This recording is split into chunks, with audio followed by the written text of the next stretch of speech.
I'm Lauren Groff, and please listen to my interview of Dzikie, bezkresy. Is that bad? Dzikie, bezkresy to jest powieść historyczna, która rozgrywa się w XVII wieku w Jamestown. To jest rok 1609-610, wielki głód w tej pierwszej osadzie kolonizatorów angielskich w Nowym Świecie. Ale tak naprawdę poruszasz w tej powieści problemy, które dotykają współczesnych ludzi, czyli związki ludzi z naturą, czyli prawa kobiet, rola kobiet w świecie. Więc zastanawiam się, dlaczego użyłaś kostiumu powieści historycznej do tego, żeby opowiedzieć o tak współczesnych problemach i tematach, i czy powieść historyczna daje pisarzowi jakieś większe możliwości, kiedy chce on opowiedzieć o współczesności? There's no such thing as an ahistorical novel, right? Every novel has been written from the time in which the writer is actually writing. And so I think often the historical novel is seen as an artifact of conservatism, when in fact it's coming out of the urgencies of the present moment also, right? All books are coming out of the urgencies of the present moment, whether or not they're set 1,000 years ago or 1,000 years in the future, right? We're really just talking about what's happening now.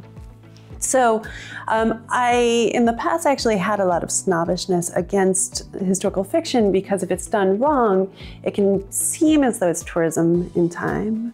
But really what I wanted to do is actually write about the urgencies of the now. I think that's the dictate of the contemporary artist, is to really engage with what's happening now.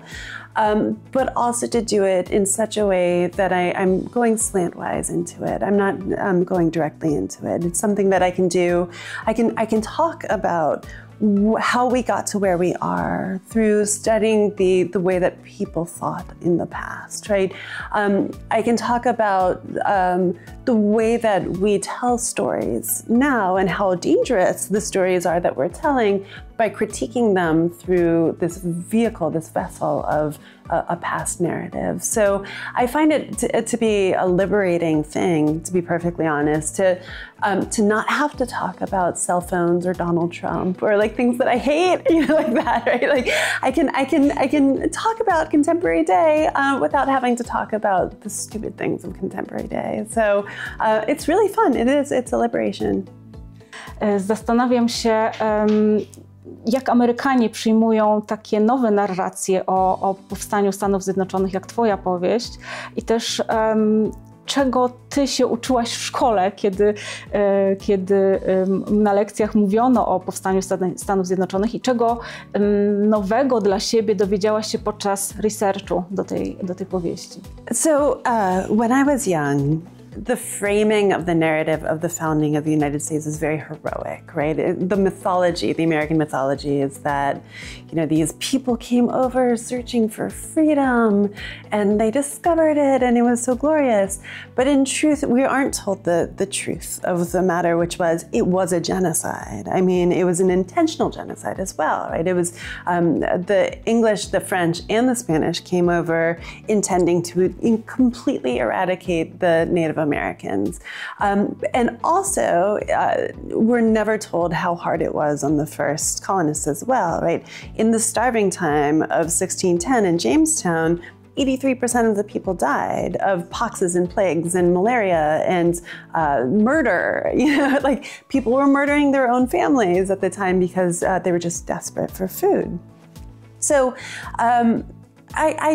I never loved the heroic, especially I think that the heroic mode has led us to where we are now politically. And so I always want to subvert it, right? Because the idea of these single heroes, masculine heroes coming in and saving the day is absolutely not the case. And in fact, you know, the country was predicated on a lot of lies and a lot of terrible things. So one of the things that I wanted to do is retell the frontier narrative. The frontier narrative is sort of the narrative that gives us the cowboy, right? This single, hyper-masculine individualist who rides alone and conquers nature, right? I mean, that's the story that Americans have told of ourselves from the beginning. But by putting a defenseless, starving young girl, an illiterate girl, a girl without family, a girl who at the time, in this religion that she has been led to believe is the truth, she is not going to heaven because she's not of the elect. She was born poor, she was born female, therefore she would not be in heaven, right?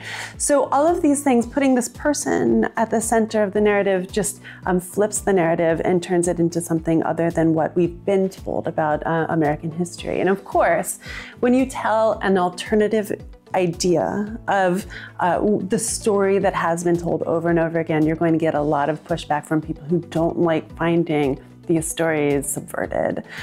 Some Americans really like this book because it challenges what they think. Other people feel very uncomfortable, and that's great. That's my job. My job is to make people feel uncomfortable, and joy and ecstasy and sorrow, all of the things, right? But if I'm not subverting the narrative, then I'm not doing my job.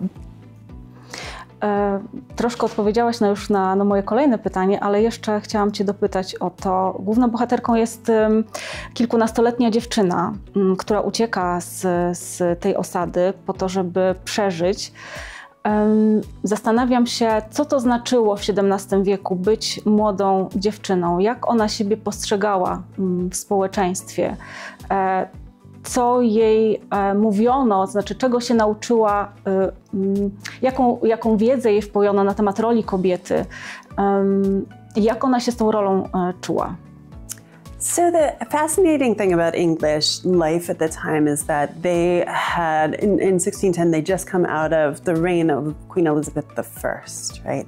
So here's this incredibly powerful female figure at the head of this state, and yet all of this power that Elizabeth I had, none of it trickled down to other women, right? She was unique in being regarded as something special. Everyone else was considered far lesser. And, of course, the mindset was very different as well at the time. I mean, I think women were meant to stay in the household. There were only a few occupations open to any kind of woman of any social strata either. And social stratas were deeply confined, right? So I have to say, to be female was like being female at almost any other time in history, as being automatically subservient, automatically lesser than.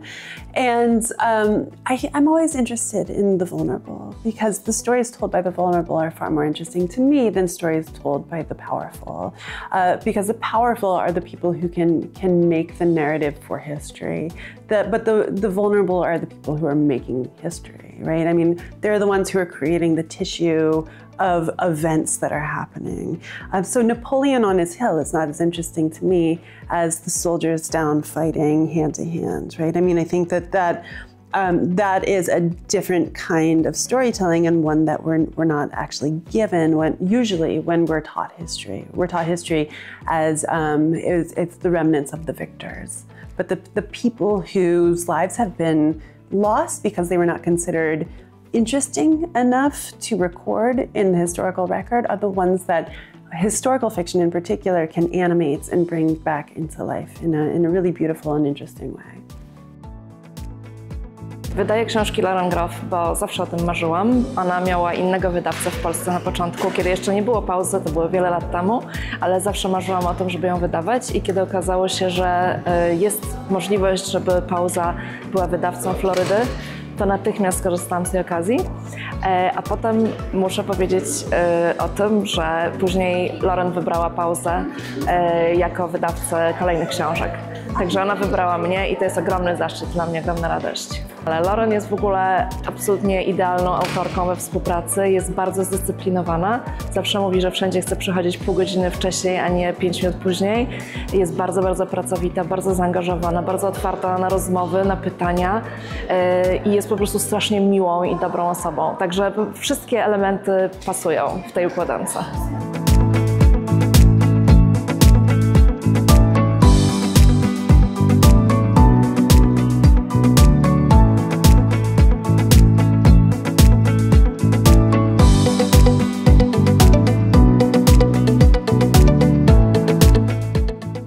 Lauren, mówiłaś o tym, że starałaś się odwrócić perspektywę w swojej powieści i w ogóle żonglujesz, bawisz się różnymi konwencjami w tej książce.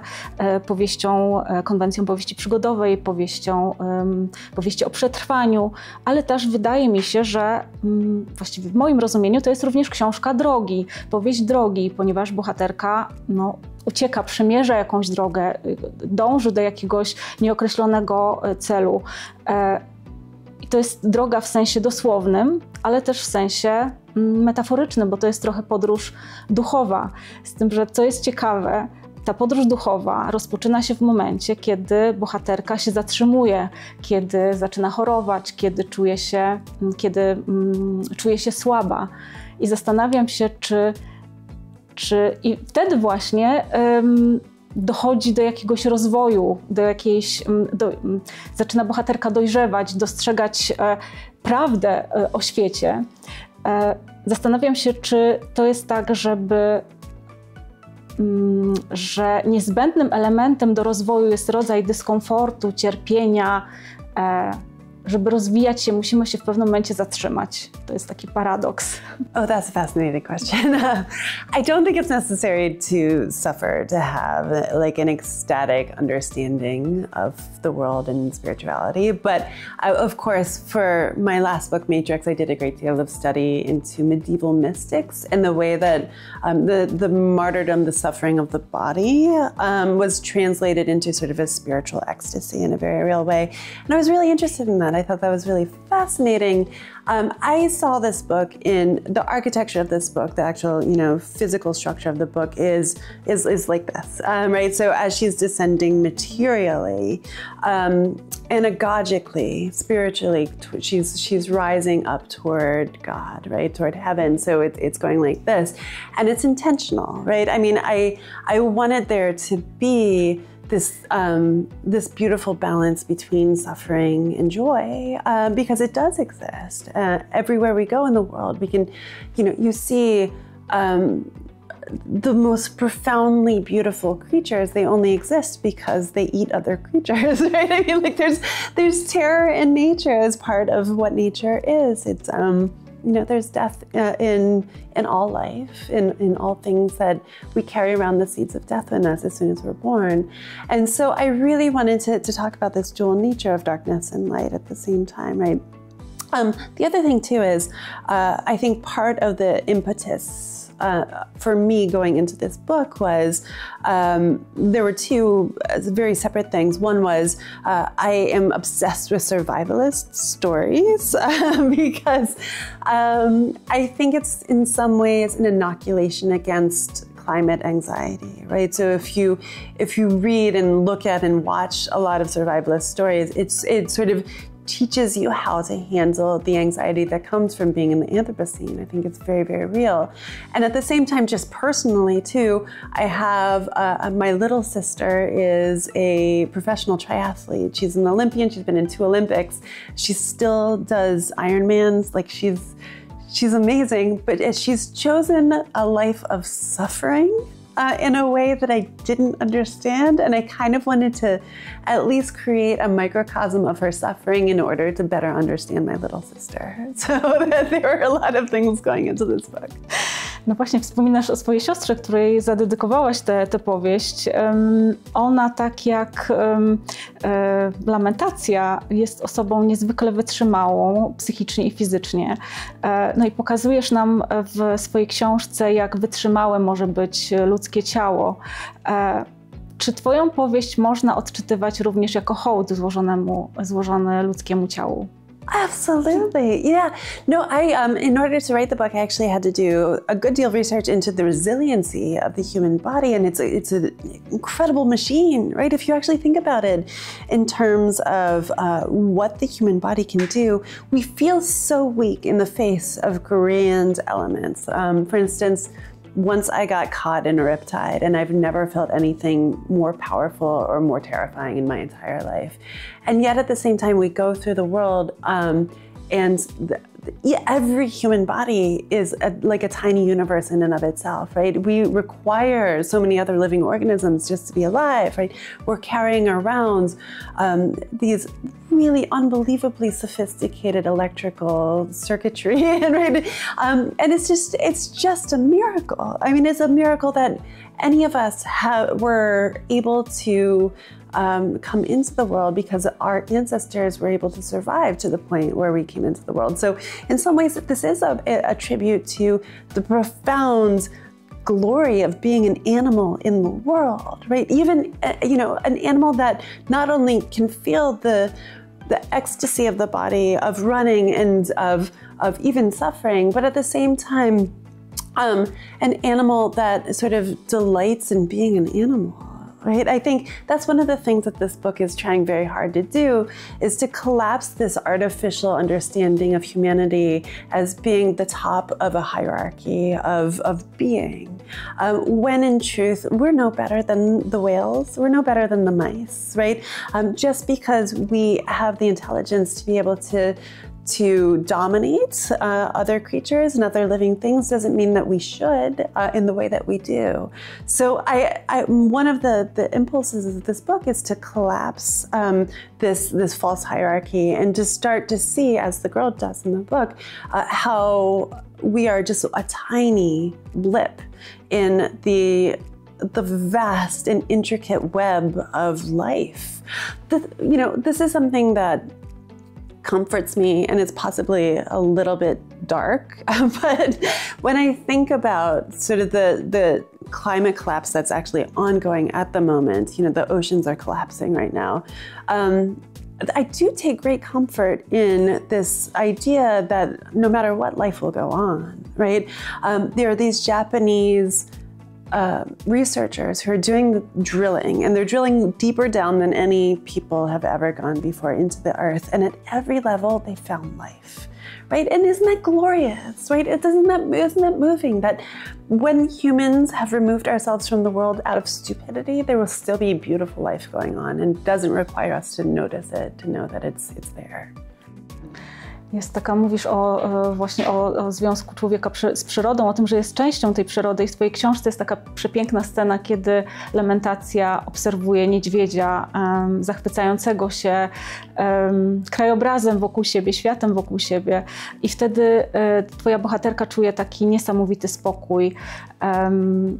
Wszystkie głosy w niej milkną, hałas, to jest takie zdanie, że hałas w niej milknie i zastanawiam się, czy troszkę o tym powiedziałaś, ale czy na co dzień natura, obcowanie z nią, kontakt z naturą daje ci również podobny spokój? So I'm a very real part of something of a transcendentalist. There's the great 19th century Americans like Emerson and Thoreau, and there's this whole school of thought about nature, and it's a very romantic idea of nature. Romantic not as in romance novels, but right. And I have to say, I think deep down I am a bit of a transcendentalist in some ways. There's this amazing essay by Emerson where he talks about what being in nature, it's called Nature, what being in nature does. And he's wandering around in the woods, and the membrane between himself and the world starts to become very, very thin until it dissolves completely. And God comes in and he becomes God.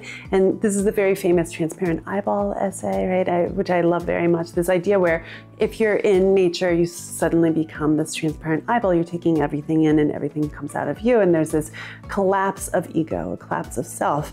And I do find that, right? It's not every day, but when that happens, when you start to lose time and you start to lose the human scope of the day, that's the closest I come to something divine, I think. And other people get it in other places. Some people get it in church. Some people get it in, holding their children. I also get it sometimes in holding my children. but really, it's for me, it's most common and it's most reliable when I'm hiking or I'm just sitting beside a pond, sort of watching the things that are going on, the very subtle movements that are happening there. I do think attention is love. And the more attention we give to something, the more love we're giving to it. So we should be very intentional about what we're giving attention to, right? And if we're giving it to our screens, then why are we doing that? But if we're sitting outside and feeling the breeze on our face and feeling the sun coming down, the glory that the sun has traveled so far just to fall on your skin, it's almost unbelievable that that can happen, right? So I feel the ecstasy of nature because I am an animal. Right? And I love this idea that animals can also feel wonder. Anybody who's ever had a pet can see that happening, right? A dog rolling gloriously in the meadow full of dew, right? Like that is joy, and that is pure joy, and it's so beautiful. So, and that also makes us and the animals come to an equal plane again, right? So it's like understanding this equality of sensation and sentiment. Teraz pomyślałam o ostatniej scenie twojej książki i od razu się wzruszyłam, ale nie będziemy zdradzać, jaki to jest, jak się kończy książka, jaką sceną. Teraz chciałam cię zapytać o twój warsztat i o język twojej powieści.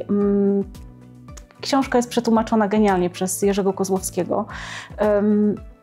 I po pierwsze, co mnie interesuje, to w jaki sposób pracowałaś nad dodaniem w języku wrażeń zmysłowych swojej bohaterki, ponieważ my czujemy zapach grzybów, które ona je, czujemy jej gorączkę, czujemy chłód na jej skórze. First, I have to say my translators are spectacular. I love them so much. Jerzy and Milka are incredible people. And I also love that they are my voice in other languages, right? In Polish, I have these brilliant people sort of recreating the book and actually rewriting it into a different language. I think that's really extraordinary, and they need more love. So there's that. So the one thing that I do know is how I feel, right? And when you're writing about history, you don't necessarily understand everything that's going on in the world at large because you can only do research, right? You can't quite live as a person of 1610. It's just not possible to do. But I do know how it feels to run along a ridge and hear a river to the side, right? I do know how it feels to be so hungry and then to finally eat a piece of fish, right? I understand how that feels. And so that's the only way that I can get into the mindset of these people. So in terms of pure craft, when I go to write anything at all, any scene at all, I have this little meditation that I like to do where I shut down all my senses and put myself into the scene, and slowly, one by one, I open up the senses. So I'll start with hearing first, because hearing's the thing that I don't pay most attention to. So I'll hear in the scene, I'll hear a bird song, and I'll hear the wind in the tops of the trees, and then I'll hear the small crunching things going across the leaves, right? And then I'll feel the cold, and slowly, and at last I'll open the eyes of the person in the scene, and I'll see what they see. And when I'm deep inside the body, that's when I can write the person, right? Because I have thousands of sensory inputs going into this animal person, and then I'm able to create the life on the page. So it's just a craft thing that I really love to do, yeah. Magic. Magic. I drugie pytanie dotyczące języka. Są fragmenty w powieści, które jak się domyślam, w oryginale były stylizowane na język staroangielski, natomiast Jerzy Kozłowski oddał to również przepięknie, wydobywając z języka polskiego słowa, o których dawno zapomnieliśmy, a są warte przypomnienia. I po pierwsze chciałam Cię zapytać właśnie, jak pracowałaś nad tymi stylizacjami, nad tą stylizacją językową, ale drugie pytanie, dlaczego zdecydowałaś się na tą stylizację? Oh, this is the joyous part. So I started as a poet, so language is incredibly important to me. And I had to go back to the Elizabethans of the time. Luckily, they were logorrheic. They wrote everything all the time. I mean, everyone wrote everything. So I was able to sink into the language of the time because it's so redolent. I mean, it's Shakespeare, right? He was writing King Lear at the same time that this is happening, right?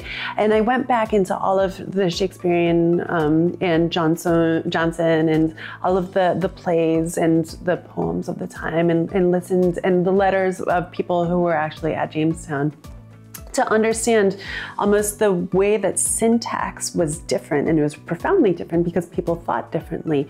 Metaphors unrolled in a different way. They used rhetorical structures in a way that we no longer use them. So I did a deep dive into the language itself, but I also didn't want to write Elizabethan prose, right? Because that would be very weird in 2020 whenever I was writing it. So I had to strike a balance between having something feel fresh and new and also very old at the same time. And thank God Jerzy was able to do that also in a different language. My French translator hates me now, I think, because it's really, really hard. So, I would just, read and then write. But I write in drafts and I write longhand, and so I put the drafts aside. In the first few drafts, I was imposing my ego on the story and was trying to tell the story in the way that I thought it should be told. And I was getting more and more frustrated. The book was getting frustrated with me. We were not liking each other. And so on the fourth draft, I decided to just write in English. There are iambs, so it's a sort of a rhythm. Shakespeare often writes in iambic pentameter, so it's da da da da da da da da da, right? So I decided to write the entire book in iambs just to break the book and see what happens, intentionally making it as bad as possible, right? So it was like extraordinarily terrible because I wasn't going to keep any of it. But what that did is that gave me the rhythm of running as the girl runs through the book, and it gave me sort of a deeper, almost structural rhythm of the sentence that I was able to then come back to and listen for the words that were a little bit different from the Elizabethan period, the way that the metaphors unroll, the sort of the breathlessness of the language of the time. Na zakończenie chciałam Cię zapytać o kontynuację tryptyku, ponieważ zapowiedziałaś, że powieść Wyspa Kobiet, czyli po angielsku w oryginale Matrix, i Dzikie, bezkresy to będzie część tryptyku, więc czy ten pomysł będzie kontynuowany? Well, I have worked on this third book. All of the books stand alone. They're very different. The language is different. Everything's very different. I've worked on this thing for over 6 years now, and it's not coming together yet. And it's because I think that I am standing in its way. So I will continue to work on it. And if it doesn't happen, it'll be a diptych. Right? Instead of a triptych, it'll be a diptych. So knock on wood. I hope that I reconcile with the book soon, and if not, it's okay. It'll be fine. Lauren, bardzo Ci dziękuję za rozmowę. Thank you very much. Dziękuję.